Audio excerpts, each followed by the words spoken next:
नमस्कार दर्शक बंधु स्वागत जनाऊँ आपण मानक आउ एक नुआ भिडियो को ए भिडियो रे आमे साधारणतंत्र दिवस अवसर रे एक सुंदर संक्षिप्त ओडिया भाषण टीए कहबा।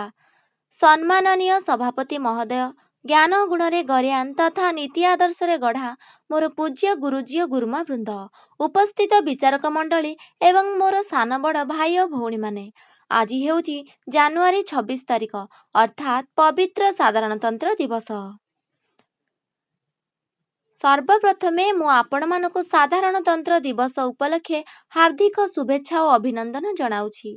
आज रही पवित्र साधारणतंत्र दिवस विषय मते किछि कहिबार सुजोग मिलिथिबारु मु निजको गौरवान्वित मन करुछि।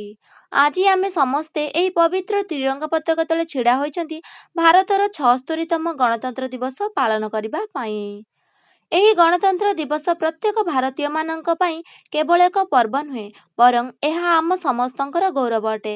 କାରଣ ଆମ ଦେଶ 1947 ମସିହା ଅଗଷ୍ଟ 15 ତାରିଖରେ ସ୍ୱାଧୀନତା ହାସଲ କରିଥିଲା, କିନ୍ତୁ ଆମ ସମ୍ବିଧାନ 1950 ମସିହା ଜାନୁଆରୀ 26 ତାରିଖରେ ସମ୍ପୂର୍ଣ୍ଣ ରୂପେ କାର୍ଯ୍ୟକାରୀ ହୋଇଥିଲା ଏବଂ ଆମ ଦେଶ ଏକ ସାଧାରଣତନ୍ତ୍ର ରାଷ୍ଟ୍ର ଭାବେ ପରିଗଣିତ ହୋଇଥିଲା।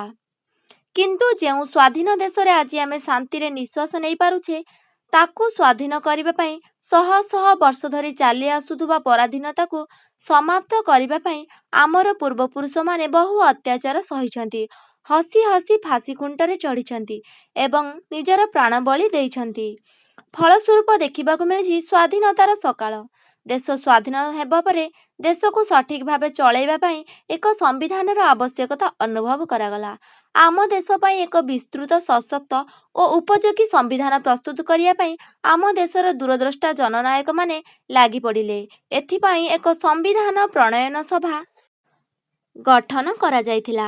Doctor Rajendra Prasad, J B. Kripalani, doctor Bhimrao Ambedkar, H C. Mukherjee, B N. Rau ଏବଂ ଆହୁରି ଅନେକ ମହାନ ବ୍ୟକ୍ତିମାନେ ଦିନରାତି ଏକ କରି ଭାରତର ସମ୍ବିଧାନ ପ୍ରସ୍ତୁତ କରିବାରେ ଲାଗି ପଡ଼ିଥିଲେ, କିନ୍ତୁ ମୁଖ୍ୟ ଭୂମିକା ଗ୍ରହଣ କରିଥିଲେ ଭୀମରାଓ ଆମ୍ବେଦକର। ସେ ପ୍ରାୟ 60ଟି ଦେଶର ସମ୍ବିଧାନକୁ ବିସ୍ତୃତ ଅଧ୍ୟୟନ କରିଥିଲେ ଏବଂ ଭାରତ ପାଇଁ ଉପଯୋଗୀ ନିୟମ ଓ କାନୁନ ଆମ ସମ୍ବିଧାନରେ ସାମିଲ କରିଥିଲେ। ତାଙ୍କର ଏହି ମହାନ କାର୍ଯ୍ୟ ପାଇଁ ତାଙ୍କୁ ଭାରତୀୟ ସମ୍ବିଧାନର ଜନକ ବୋଲି କୁହାଯାଏ। ଶେଷରେ ଦୀର୍ଘ 2 ବର୍ଷ 11 ମାସ 18 ଦିନର ଅକ୍ଲାନ୍ତ ଚେଷ୍ଟା ଓ ପରିଶ୍ରମର ଫଳ ସ୍ୱରୂପ ଭାରତର ସମ୍ବିଧାନ ପ୍ରସ୍ତୁତ ହୋଇଥିଲା।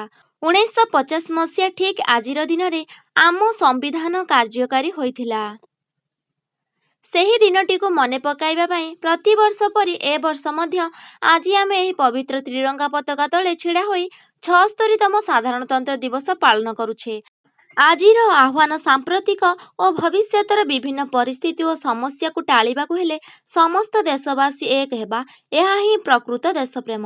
ଶେଷରେ ଦେଶର ବୀର ଯବାନମାନଙ୍କୁ ସଲାମ ଜଣାଇ ମୋର ବକ୍ତବ୍ୟ ସମାପ୍ତ କରୁଅଛି। ଜୟ ହିନ୍ଦ, ଜୟ ଭାରତ।